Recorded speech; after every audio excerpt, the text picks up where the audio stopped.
சகோதரர் பக்சிங் அவர்களின் ஊழியத்திலிருந்து விடாய் துணிக்கேற்ற வார்த்தைகள். ஜனவரி மாதம் 8ஆம் தேதி. கர்த்தருடைய ஜனமே அவருடைய பங்கு, யாக்கோபு அவருடைய சுதந்திர வீதம். உபாகமத்தின் புஸ்தகம் 32வது அதிகாரம் 10வது வசனம். யாக்கோபு அவருடைய சுதந்திரத்தின் பங்கு. வேறு வார்த்தைகளில் கூறினால், தேவன், யாக்கோபே, நீ என்றென்றைக்கும் எனக்கு சொந்தமானவன், இந்த உலகம் முழுவதையும் விட நீ எனக்கு மிகவும் விலையேற பெற்றவன். தேவன் சூரியனையோ சந்திரனையோ அல்லது நட்சத்திரத்தையோ தனது சுதந்திரம் என்று அழைக்கவில்லை. யாக்கோபுக்கு தேவன் கொடுத்த இந்த பாக்கியம் உண்மையிலேயே பெரியது.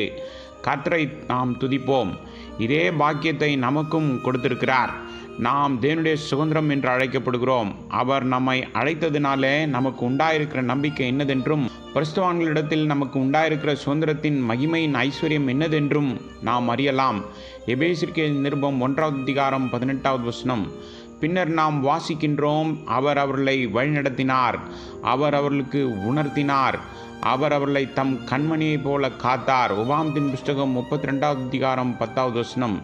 நாம் நமது அந்நிய தெய்வங்களையெல்லாம் விலக்கி வைக்க ஆயத்தமாக இருந்தால் இதுவே உங்களுக்கும் நடக்கும். ஏனெனில் சேனைகளின் கர்த்தர் சொல்கிறார், உங்களை தொடுகிறவன் அவருடைய கண்மணியை தொடுகிறான். சகரியா தீர்க்கதரிசியின் புஸ்தகம் 2வது அதிகாரம் 8வது வசனம்.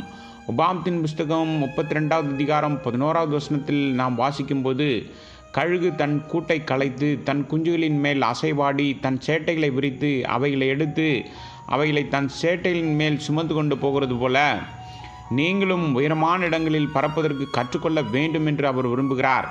அதனால்தான் கர்த்தர் உங்களை உங்கள் கூட்டிலிருந்து கிளறி விடுகிறார். நான் யுகோஸ்லாவியாவில் இருந்தபோது காலை உணவு, மதிய உணவு மற்றும் தேநீர் ஆகியவற்றுக்கு திராட்சரசம் கொடுக்கப்படுவதை கண்டேன்.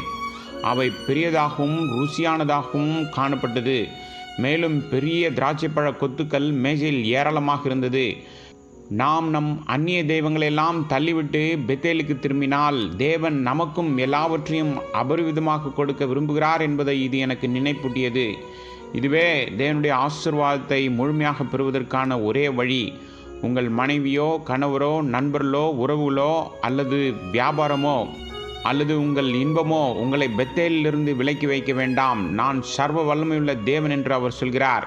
உங்களை ரட்சிக்கவும், உங்களை காக்கவும், உங்களை வழிநடத்தவும், உங்களை ஆசீர்வதிக்கவும் அவர் வல்லமை உள்ளவர்.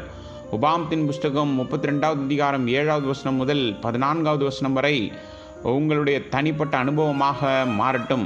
கர்த்தர் சிறந்ததை தரும்படியாகவும் தேவனுடைய வீடாகிய பெத்தேலில் உங்கள் முழு பங்கையும் உங்களுக்கு காண்பிக்கும்படியாகவும் கர்த்தரிடத்தில் கேளுங்கள்.